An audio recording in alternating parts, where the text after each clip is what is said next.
Viewers, welcome back my YouTube channel. मैं हूं आपका होस्ट एंड दोस्त आमिर। तो फ्रेंड्स, आज मैं आपको ले जा रहा हूं मनाली की most famous tourist place Solang valley. तो अभी मैं खड़ा हूं वशिष्ठ रोड पर और यहां से जो सोलांग वैली का डिस्टेंस है वो अप्रॉक्स 12 किलोमीटर के आसपास है। हम इस जर्नी को कवर करने वाले हैं। हमने हायर किया है ये स्कूटी, तो इसी से कवर करने वाले हैं। तो चलिए फ्रेंड्स, शुरू करते हैं आज का व्लॉग और दिखाते हैं आपको मेरे साथ सोलांग वैली।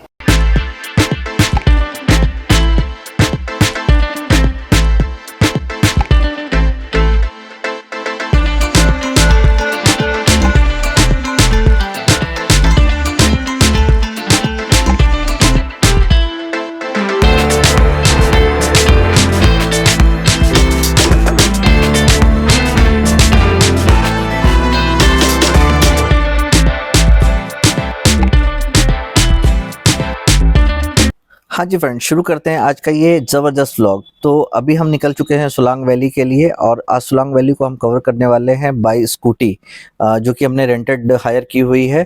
आप एक चीज़ का ध्यान रखिएगा फ्रेंड्स, अगर आप सोलांग वैली का प्लान कर रहे हैं तो जितना अर्ली मॉर्निंग प्लान करेंगे उतना बेहतर होगा, क्योंकि अर्ली मॉर्निंग प्लान करने से ये बेनिफिट होगा कि आपको ट्रैफिक वगैरह से रिलेटेड इशू नहीं आएगा। हम बाई बाइक इसको कवर करने वाले इसलिए थोड़ा लेट निकले हैं, 10:30 AM के आसपास कभी समय हो रहा है। लेकिन अगर आप बाई कार कवर करने का प्लान कर रहे हैं सोलांग वैली को, तो एक चीज़ मैं आपको रिकमेंड करूंगा कि आप 8 AM के आसपास निकल जाइए, क्योंकि रास्ते में आपको ट्रैफिक बहुत ज़्यादा मिलने वाला है और कुछ इस टाइप के नज़ारे आपको मिल जाएंगे। सोलांग वैली के रास्ते में आपको ब्यास रिवर पूरे रास्ते बहते हुए दिख जाएगी। बहुत ही खूबसूरत वादियाँ दिखने को मिलेगी। स्नो कैप माउंटेन आपको पूरे रास्ते आपको इस टाइप से दिख जाएंगे। थोड़ा सा ही आगे बढ़ने पर आपको प्यारा सा एक हनुमान जी का टेम्पल देखने को मिल जाएगा, जो कि 3 या 4 किलोमीटर के आसपास पड़ता है। आप चाहें तो यहाँ पे अपना माथा टेकते हुए या अंदर जाकर दर्शन वगैरह करके वापस से अपनी जर्नी को रिस्टार्ट कर सकते हैं।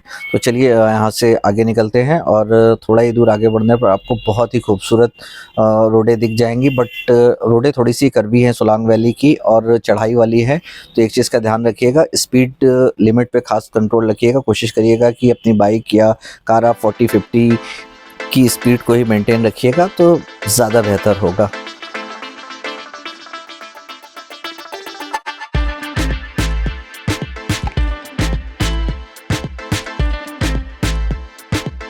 हाँ जी फ्रेंड, पूरे रास्ते में आपको कुछ ऐसी हंसी वादियाँ देखने को मिलेंगी। सोलांग वैली के रास्ते में स्नो कैप माउंटेन, व्यास नदी आपके साथ साथ बहती हुई चली जाएगी और आपको पूरे रास्ते को आराम से एंजॉय करते हुए जा सकते हैं।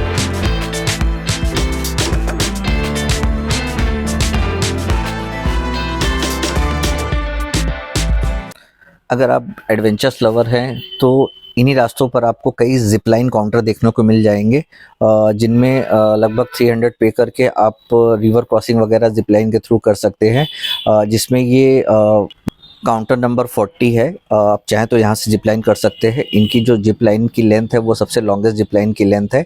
आप चाहें तो यहाँ जिपलाइन कर सकते हैं। तो चलिए फ्रेंड्स, अब हम यहाँ से आगे बढ़ते हैं।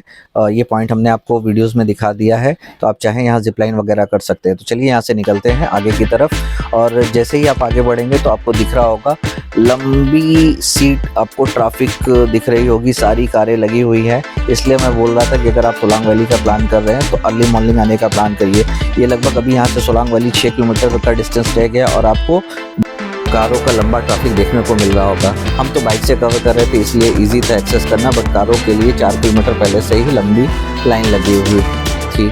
तो आप अगर बाई कार कवर करने वाले हैं तो थोड़ा सा अर्ली मॉर्निंग निकलेंगे तो बेहतर होगा।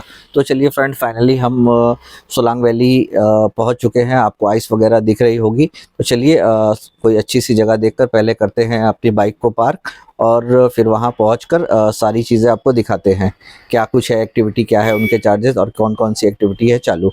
तो चलिए पहले बाइक पार्क करते हैं। तो फ्रेंड्स, फाइनली हम सोलांग वैली पहुंच चुके हैं और बाइक को हमने ये पीछे ही पार्किंग है यहाँ पे पार्क कर दिया है और यहाँ से थोड़ा दूर हमको पैदल वॉक करके जाना होगा। तो आइए चलते हैं सोलांग वैली और दिखाते हैं आपको सोलांग वैली के नज़ारे। तो फ्रेंड्स, फाइनली हम आ चुके हैं सोलांग वैली। आप ये देख पा रहे होंगे मेरे पीछे ये पूरा नज़ारा सोलांग वैली का। चारों तरफ आपको मिलेगी बर्फ़ ही बर्फ़। यहाँ ऊपर की साइड आपको काफ़ी ज़्यादा बर्फ़ दिख जाएगी और यहाँ नीचे की तरफ जो है कुछ एक्टिविटीज़ हो रही है।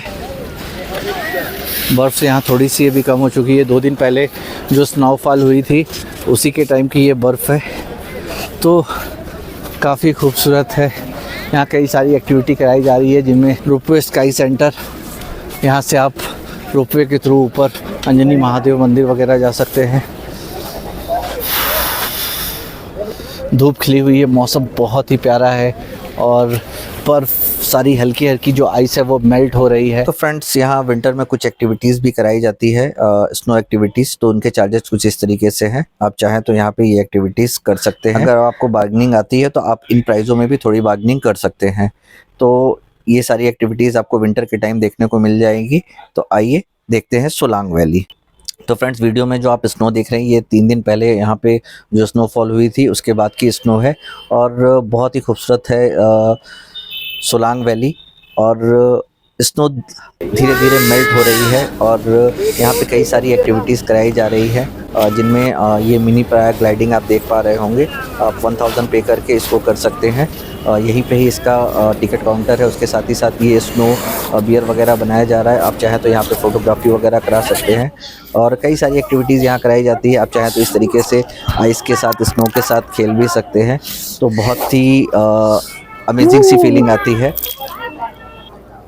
वाह वाह वाह। खड़े होकर यहीं पर थोड़ी हाइट पर अंजनी महादेव मंदिर है। आप चाहें तो रोपवे से ऊपर भी जा सकते हैं अंजनी महादेव के दर्शन करने के लिए। उसके अलावा आप चाहें तो यहाँ ट्यूब राइड वगैरह भी कर सकते हैं। इस राइड को करने में बहुत ही मज़ा आ रहा था। तो फ्रेंड्स, आप मेरे पीछे अभी ये देख पा रहे हैं, ये जो पॉइंट है यही रास्ता अंजनी महादेव की तरफ जाता है।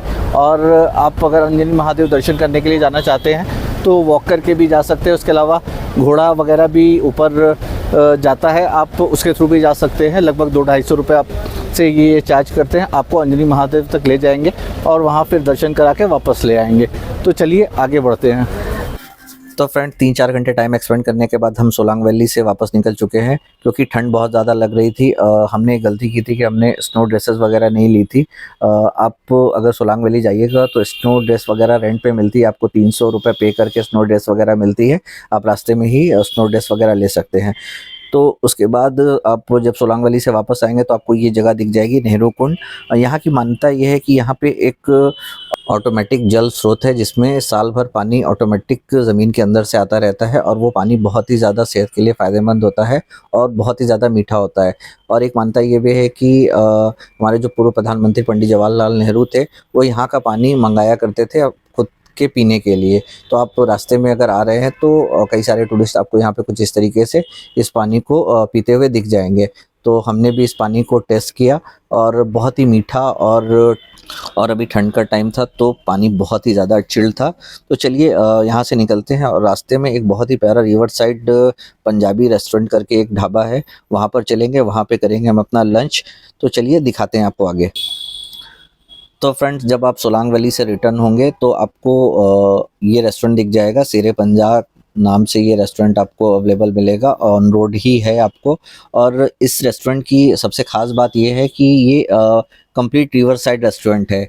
मतलब आप नदी के एकदम करीब बैठकर अपने लंच, डिनर या ब्रेकफास्ट जो कुछ भी एंजॉय करना चाहें तो कर सकते हैं। और मैंने इसको यूट्यूब पर ही देखा था, इसका रिव्यू वगैरह काफ़ी अच्छा है और यहाँ का जो व्यू है वो बहुत ही ज़्यादा ऑसम है। तो चलिए फ्रेंड्स, आपको अंदर लेके चलता हूँ और दिखाता हूँ कैसा कुछ है इसका एम्बियंस। तो जब आप रेस्टोरेंट के अंदर आएंगे तो आपको कुछ इस टाइप का इंटीरियर देखने को मिल जाएगा। आप आराम से बैठ के अपना लंच, डिनर, एवरीथिंग जो कुछ चाहें कर सकते हैं। और इस रेस्टोरेंट की जो सबसे ख़ास बात है वो ये है, इनका river side openable space view. आप यहाँ पर आइए, बैठिए और यहाँ से जो व्यू है बहुत ही ज़्यादा औसम है। आप ढेर सारी फ़ोटोज़ वगैरह चाहें यहाँ क्लिक करा सकते हैं, रील्स वगैरह चाहें तो बना सकते हैं। और बहुत ही औसम सी फीलिंग आ रही थी यहाँ पे फ्रेंड्स। और व्यू जो था वो बहुत ही ज़्यादा औसम था। ऐसी जगहों पर बैठकर खाने का जो टेस्ट है ना वो डबल आ जाता है। तो आप यहाँ पे बैठिए, व्यास नदी को बहते हुए देखिए और बहुत कुछ है यहाँ पे खाने को। टोटल पंजाबी ढाबा है। तो आपको खाने में वेज नॉन वेज एवरीथिंग सब कुछ मिल जाएगा। आप जो कुछ खाना चाहें यहाँ पे इजीली एंजॉय कर सकते हैं। और बेस्ट पार्ट जो इस रेस्टोरेंट का मुझे लगा वो ये रिवर साइड व्यू, क्योंकि यहाँ पर बैठ के खाने का जो टेस्ट है फ्रेंड्स वो वाकई डबल हो जाता है। तो मुझे ये बेस्ट पार्ट लगा। और आप कुछ पल बैठकर बस इस व्यास नदी को बस बहता हुआ देखिए, आपको एक अलग ही सुकून मिलेगा। फीलिंग एकदम ज़बरदस्त आएगी फ्रेंड्स। तो हम यहाँ पर ऑर्डर कर रहे हैं स्टफ़ कुलचे विथ चना मसाला।